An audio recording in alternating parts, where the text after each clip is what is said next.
Lundi 13 novembre, bonjour et merci d'être avec nous pour cette nouvelle édition de votre journal. Et nous vous mettrons l'eau à la bouche avec le chocolat d'exception de Johan Janot, maître chocolatier aux Herbiers. En prévision de Noël, il met les bouchées doubles avec son équipe, nous le verrons. 20 bougies et de nouveaux projets, parmi lesquels la formation pour adultes. Le CFA École catholique Vendée de La Roche-sur-Yon fête son anniversaire en grande pompe. Et encore plus de bougies sans Abouvant pour le monument aux morts de la ville. En ce 11 novembre, jeunes et anciens étaient réunis pour se souvenir. Et un de plus, le Pays des Herbiers a inauguré un nouveau logement destiné aux internes en médecine générale. Cette maison de 150 mètres carrés accueillera 3 internes pendant leur stage.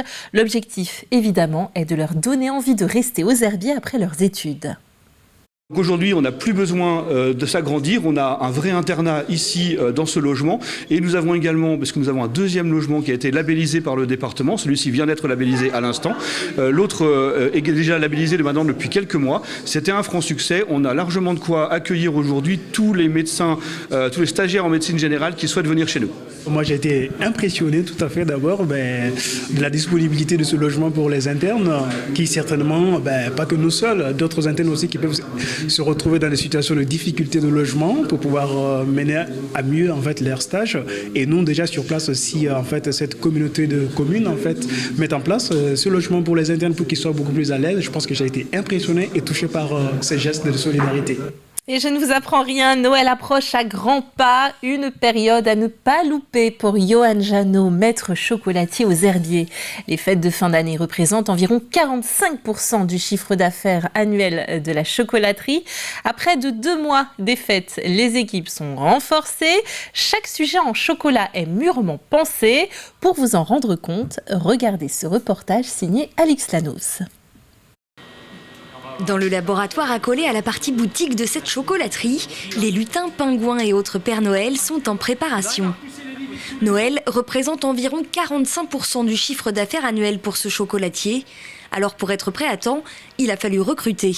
On double nos équipes, voilà. Donc on passe à une vingtaine de personnes parce qu'en fait toutes les étapes sont faites manuellement.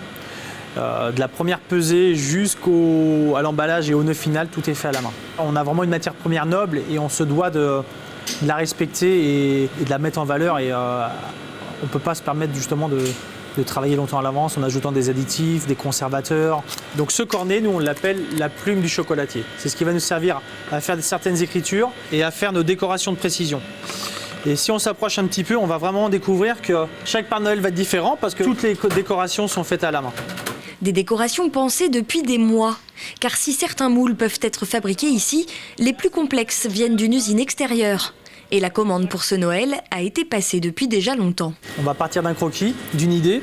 On transmet tout ça à notre fabricant de moules français et il y a des prototypes qui sont créés. Donc ils reviennent à l'entreprise, on fait des essais en chocolat.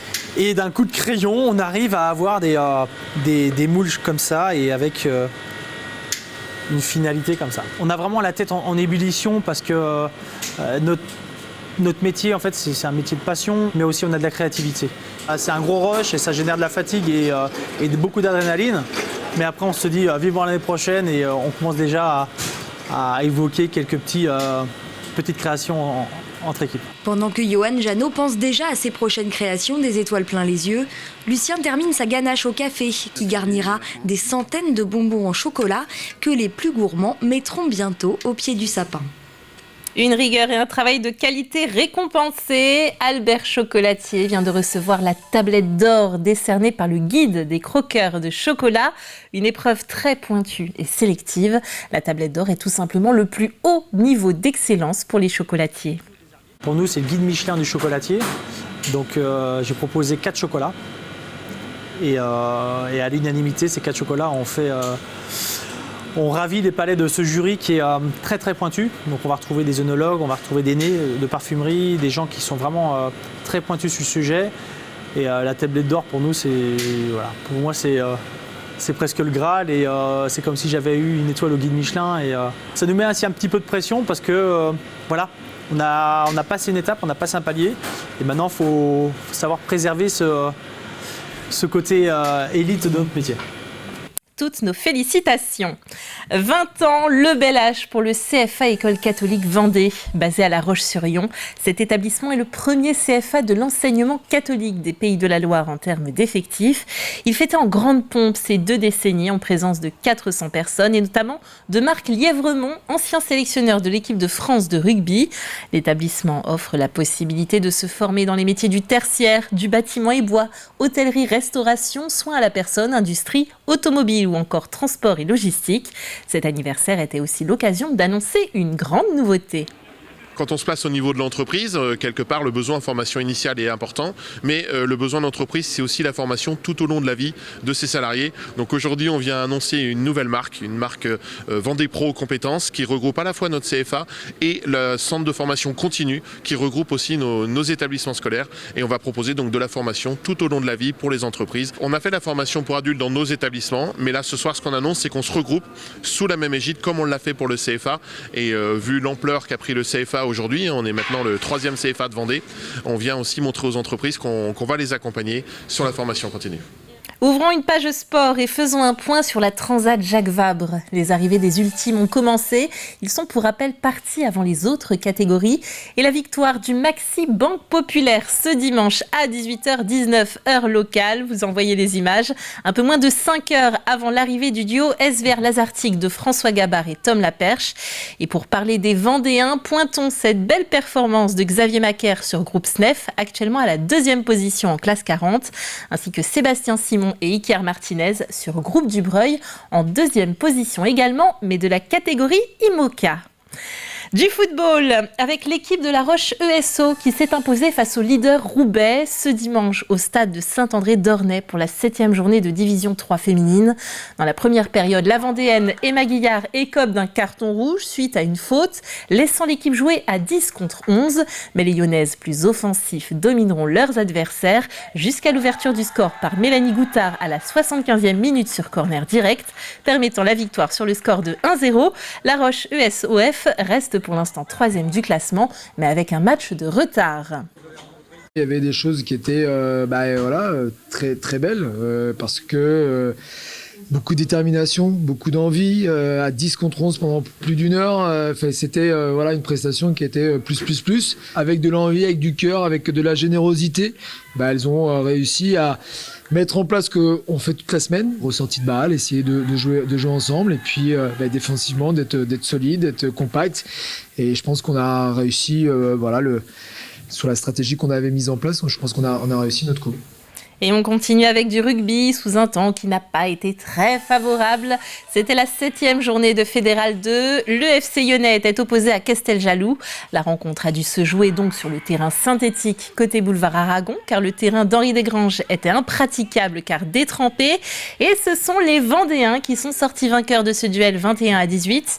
Fin de spirale négative pour le club de La Roche-sur-Yon qui se rassure après 4 défaites de rang. Ça fait plusieurs matchs où on n'arrivait pas à produire, qu'on était un peu sur la retenue et les gars se sont lâchés aujourd'hui et ça a payé. Donc plutôt satisfait de ça. On fait une mi-temps avec le vent où je pense qu'on doit plus un peu occuper et au final on joue un peu trop. J'avais peur qu'en deuxième mi-temps il fallait porter un peu plus les ballons, qu'on soit un peu rincé et au final ça nous a plutôt réussi. Donc félicitations aux joueurs d'avoir déterminé la stratégie comme ça. Les gars sont tout le temps déterminés, ils ont envie de progresser et voilà, il faut qu'aujourd'hui ça se récompense quelque part et je suis ultra satisfait pour eux parce qu'ils le méritent, c'est des bons mecs et ils le méritent. Dans l'actualité également, à Vouvant, on fêtait ce 11 novembre les 100 ans du monument aux morts. Le Poilu victorieux, une œuvre de Eugène Benet, est présente dans 900 communes de France. Autour du symbole, la jeunesse est fortement impliquée auprès des anciens. Voyez ce reportage, il est de Julie Morini. Orchestre, uniforme, drapeau, mais aussi le conseil municipal des enfants. Tout le monde était réuni à Vouvant pour célébrer l'armistice. Mais alors, qu'est-ce que c'est ? C'était la fin de la Première Guerre mondiale. Il y a des personnes qui nous ont fait confiance, qui nous ont donné leur vie pour sauver la France et pour être sympathiques avec nous. Après une messe, les habitants se sont rassemblés pour la cérémonie au monument aux morts et les enfants y ont participé activement.